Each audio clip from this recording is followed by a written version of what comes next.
Bismillahirrahmanirrahim. Today our question is introduction to cyber security and cyber crime prevention. Cyber security क्या है और cyber crime prevention को हम deeply detail में discuss करेंगे. In today's digital age cyber security and cyber crime prevention are essential component of national security. यानी यहाँ पे बता दिया गया है कि जो है ना नेशनल सिक्योरिटी के लिए ये बहुत ज़रूरी है ताकि साइबर क्राइम को रोका जा सके. While both aim to protect cyberspace, they operate different levels and with distinct legal and technical approaches. यानी इनका एम जो है ना वो क्या है, बेसिकली प्रोटेक्ट करना है लॉ को. वायोलेट अगर कोई करता है लॉ को तो उसको रोकना जो है ना इसका मकसद होता है, क्योंकि अब दुनिया जो है ना डिजिटल हो चुकी है और आपकी नज़र में आप देखें ना तो दुनिया में बहुत ज़्यादा जो क्राइम है ना वो अब ऑनलाइन शिफ्ट हो रहे हैं. ये मतलब 80,000 से ज़्यादा जो है ना पाकिस्तान के अंदर केसेस जो है वो साइबर क्राइम के रिलेटेड जो है वो मौजूद हैं. तो मतलब दुनिया जितनी डिजिटल होती जा रही है उसको यूज़ करने के रिलेटेड एथिकल नॉर्म्स और रूल्स होना बहुत ज़रूरी है. और अगर ये नॉर्म्स एंड रूल्स नहीं होंगे तो लोग क्या कर रहे हैं कि वो वायोलेशन कर रहे हैं लॉ की, और इससे क्राइम की रेशो में बहुत ज़्यादा हद तक इजाफा हो रहा है. तो ये बेसिकली साइबर क्राइम है. ठीक है, अब साइबर सिक्योरिटी क्या है? साइबर सिक्योरिटी ये है कि जो इन क्राइम को प्रिवेंट करती है, इन क्राइम को रोकती है, इन क्राइम की रेशियो को रोकती है, इनको बढ़ने से रोकती है. क्योंकि जैसे मतलब इसको ऐसे तो नहीं ना रोका जा सकता अगर बेसिकली लॉ ना हो. तो बहुत से लॉज आ चुके हैं, प्रिवेंशन एक्ट आ चुका है 2002, पीका एक्ट आ चुका है 2016. तो इनको रोकने के लिए आ गया. अब हम मज़ीद डिटेल में मीनिंग और डेफिनेशन पढ़ लेते हैं. साइबर सिक्योरिटी क्या होती है? Cyber security refers to proactive process and framework of protecting computer system networks and data from unauthorized access, attack or damage. यानी साइबर सिक्योरिटी ये है कि डाटा को प्रोटेक्ट करना कि कोई गैर कानूनी तरीके से इसको यूज़ ना करे. ठीक है, यानी बिल्कुल अपने मकसद के लिए जो है वो इस्तेमाल ना करे. अब ऑनलाइन जो है वो एक पर्सन के जो है मतलब नोट्स भी होते हैं, कॉपीराइट स्ट्राइक कोई ना कर ले, या उसके ऑनलाइन बैंकिंग फाइनेंशियल सिस्टम है उसको कोई हैक ना कर ले, उससे बचाने के लिए, या उसकी रिप्यूट को डैमेज करने के लिए कोई भी आर्टिकल जो है वो शो कर दिया जाए तो वो भी गलत चीज़ है.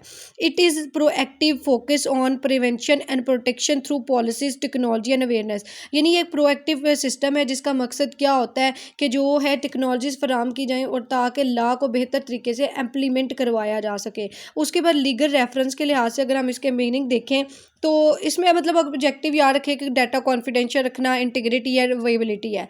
अब लीगल रेफरेंस क्या है? सेक्शन 2C जो है उसमें बताया गया है लीगल सिक्योरिटी के बारे में. Prevention of electronic crime act 2016 as ensuring the protection of system and data against unauthorised access और इंटरफेरेंस. यानी ये इंटरफेरेंस करने से, यानी कोई गैर कानूनी तौर पर डाटा को एक्सेस कर रहा है या डाटा को चोरी करने की कोशिश कर रहा है तो उसको बचाने के लिए बेसिकली जो है वो prevention of electronic crime act के अंदर जो है बताया गया है कि साइबर सिक्योरिटी बहुत ज़रूरी है. ठीक है, उसके लिए जो है ये पीका एक्ट इंट्रोड्यूस करवाया गया है. Cyber crime prevention refers to legal regulatory and law enforcement measure designed to detect, investigate and punish cyber offences. यानी साइबर सिक्योरिटी जो प्रिवेंशन है ना ये इसलिए बनाए गए हैं, ये लॉज ये रेगुलेशन इसलिए बनाए गए हैं ताकि कोई बंदा जो है वो इलीगल तौर पर जो है वो लॉ को वायोलेशन ना कर सके. ठीक है, उसको पनिश किया जाए, उसके क्राइम को इन्वेस्टिगेट किया जाए, इन्वेस्टिगेट करने के बाद जो है उस पर पनिश आयद की जाए ताकि इन फ्यूचर दूसरे पर्सन जो है वो इस तरह के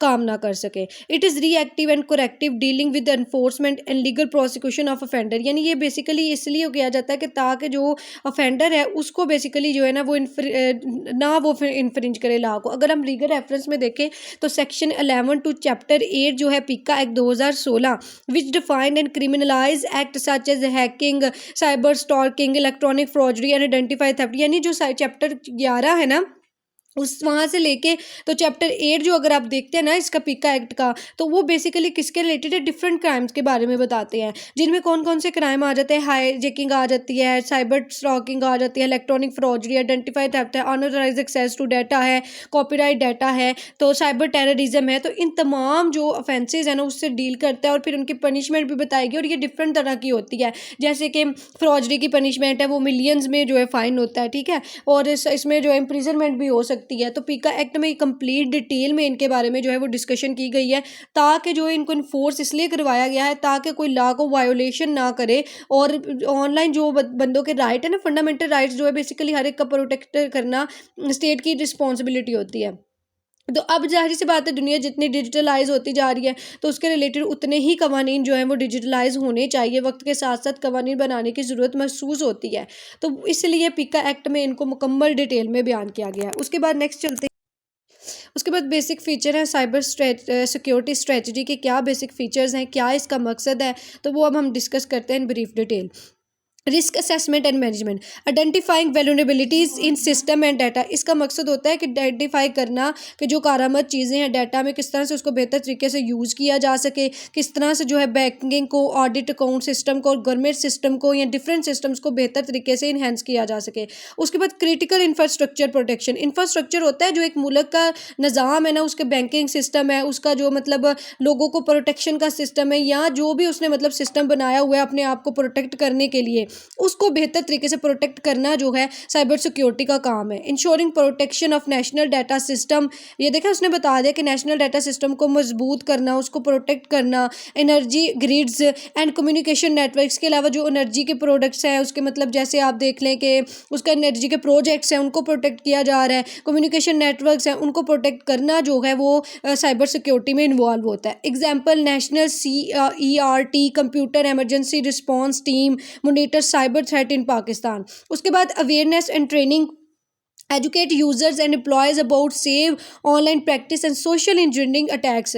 यानी जो भी इसको यूज़ कर रहे हैं ना, मतलब ऑनलाइन जो भी काम कर रहे हैं उनके अवेयरनेस होनी चाहिए, उनको पता होना चाहिए कि बेसिकली इसके जो अटैक्स हैं वो क्या हैं, क्या इसका रद्द-ए-अमल आएगा, और एम्प्लॉयज़ को बेहतर तरीके से गाइड करना चाहिए ताकि वो इन अटैक्स को बेहतर तरीके से रोक सकें। Research and innovation, developing indigenous cyber security technology and cyber graphic tools. यानी ये बेहतर तरीके से जो है ना, मतलब सिर्फ नेशनल लेवल पे नहीं साइबर क्राइम को रोकना चाहिए, बल्कि एक मुकामी सतह पे भी इसको बेहतर, नेशनल लेवल पे भी बेहतर करना चाहिए, और ऐसे टूल्स मौजूद होने चाहिए जो कि इन जराइम को बेहतर तरीके से एनालिसिस कर सकें। इसके अलावा अगर हम लीगल फ्रेमवर्क देखें तो पाकिस्तान में पीका लॉ बनाया गया है जो कि रेगुलेटरी बॉडीज़ लाइक, और इसके अलावा रेगुलेटरी बॉडीज़ हैं जिसमें PTA आता है, टेली कम्युनिकेशन अथॉरिटी है, इसके अलावा FIA है जो कि साइबर क्राइम विंग है। यानी ये जितने भी साइबर क्राइम होते हैं उनके खिलाफ आप अपील यहाँ पे दायर करते हैं।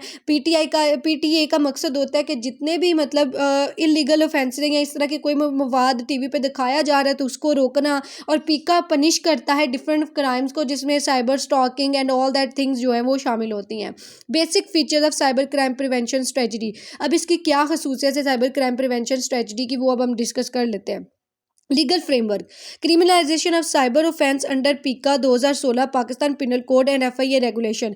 यानी लीगल फ्रेमवर्क अगर हम देखें तो इसमें पाकिस्तान पिनल कोड भी जो है ना बेसिकली इससे डील करती है, prevention of electronic crime act से रिलेटेड बनाई गई है। और इसके अलावा 2016 का जो एक्ट है prevention of electronic crime act, वो स्पेसिफिकली डिज़ाइन इस लिहाज से किया गया है कि वो स्पेसिफिक ये जो क्राइम हैपन्स हो रहे हैं विद सम अमेंडमेंट्स के साथ उसको जो है वो अभी भी स्टिल यूज़ किया जा रहा है। तो ये एक अहम तरीन जो फीचर्स है ना PECA basic cyber crime prevention strategy का, वो ये है। उसके बाद हम नेक्स्ट चलते हैं। उसके बाद नेक्स्ट है investigation and prosecution. The FIA cyber crime wing investigate cyber offences and gather digital evidence admissible under the कानून शहादत ऑर्डर 1984।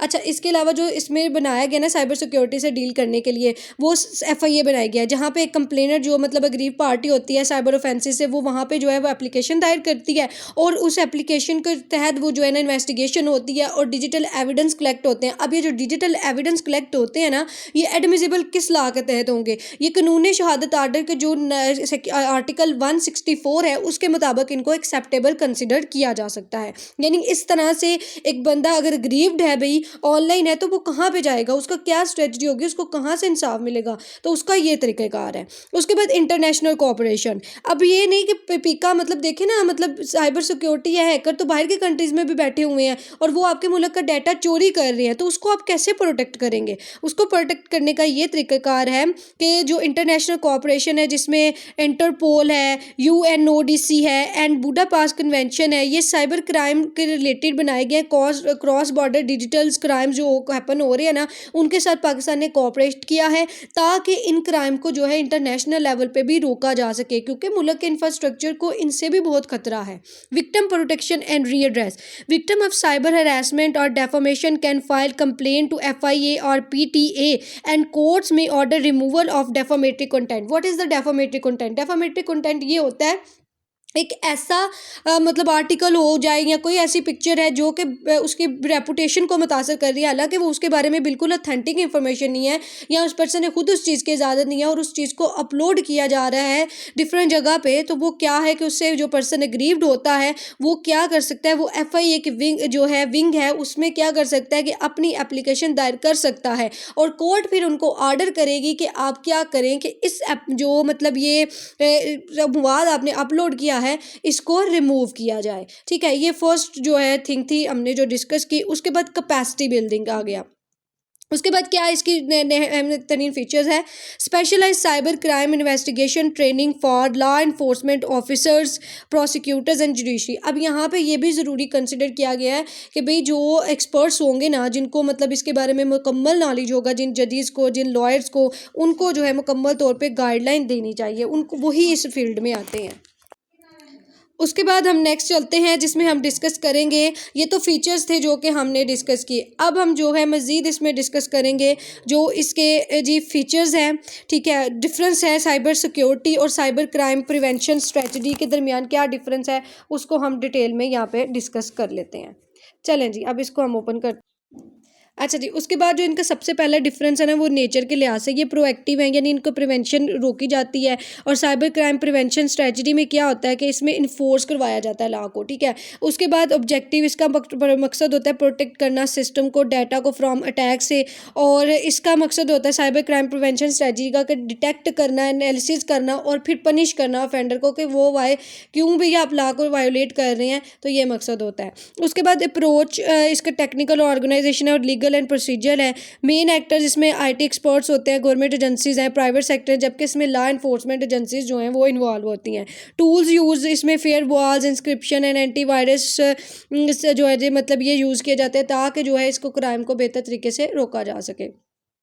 उसके बाद पिका एक्ट है, क्रिमिनल प्रोसिक्यूशन एक्ट है। उसके बाद एग्जाम्पल है डाटा इंस्क्रिप्शन पॉलिसीज़ हैं, प्रोसिक्यूशन ऑफ ऑनलाइन हरासमेंट जो है ना ये इसमें शामिल होता है। अब साइबर सिक्योरिटी और cyber crime prevention under Pakistani law आप देख लेते हैं कौन कौन से लॉ हैं। अगर आप सेक्शन 3 देखें तो इसमें अनऑथराइज एक्सेस से रोका जा रहा है। ठीक है, मतलब कि गैर कानूनी तरीके से कोई लॉ को वायोलेट ना करे। ठीक है, इंफॉर्मेशन को कोई शेयर ना करे। सेक्शन 4 है अनऑथराइज कॉपिंग और transmission of data, criminalise deal leak और एंड कॉपरेट फिर मतलब इसमें जो है ना कॉपीराइट मतलब कोई डाटा जो फर्दर आगे शेयर करने की कोशिश कर रहा है तो उसको प्रोटेक्ट किया जाता है। सेक्शन 10 में साइबर हरासमेंट और स्टॉकिंग, यानी अगर औरतों को मतलब ये जो है ना हरास किया जा रहा है तो उनके रिलेटेड ये डील करता है।